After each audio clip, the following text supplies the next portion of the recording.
After the reign of King Solomon, Israel split into two kingdoms. According to the Bible, King Sargon of Assyria was one of the first invaders from the north. But as usual, this was doubted, because there was no record of such a king outside the Bible. But now Sargon's palace, top right on the panel, has been uncovered in northern Iraq in present-day Khorsabad, the capital of Assyria in the time of King Sargon II.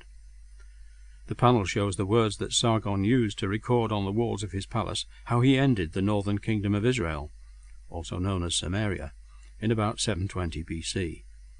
The way he also describes that he deported the Israelites and resettled their territory with foreigners also agrees with the Bible record. The kingdom of Judah in the south was threatened when the Assyrians invaded it during the time of King Hezekiah. Hezekiah firmly believed that God would protect them, but he also knew that he needed to do what he could himself to withstand the enemy. In the 1970s, archaeologists found what is known as the Broad Wall of Jerusalem, 7 meters thick. You can see the excavations on the left of the panel. They believe that this is the wall that the Bible says Hezekiah built to enclose Jerusalem. Hezekiah's tunnel was discovered in 1838, the conduit that the Bible records him building to bring water inside the city in case it was besieged. It brought water into the pool of Siloam, now in East Jerusalem. The photo shows one end of the tunnel.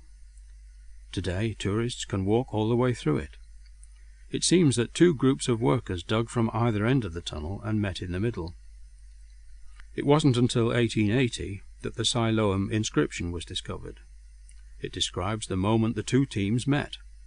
On the day of the tunnel being finished, the stonecutters struck each man toward his counterpart, axe against axe, and flowed water from the source to the pool. The Assyrians, led by King Sennacherib, did besiege Jerusalem. Sennacherib's prism is a clay prism discovered in the ruins of King Sennacherib's palace at Nineveh, the later capital of the Assyrian Empire. It's also known as the Taylor prism, as it was discovered by a Colonel Taylor, and is now in the British Museum. It's inscribed with Sennacherib's version of his siege of Jerusalem. This event is recorded 3 times in the Bible, as well as by the historian Herodotus. The prism includes the words, "I besieged Hezekiah of Judah, and I captured 46 of his strong cities and fortresses. I shut up him like a caged bird within Jerusalem, his royal city. I threw up mounds against him." The Bible and the prism agree on this, and also on the point that the siege did not succeed. But as to how it ended, the prism tries to put the Assyrians in a good light, claiming that Hezekiah bribed Sennacherib to leave.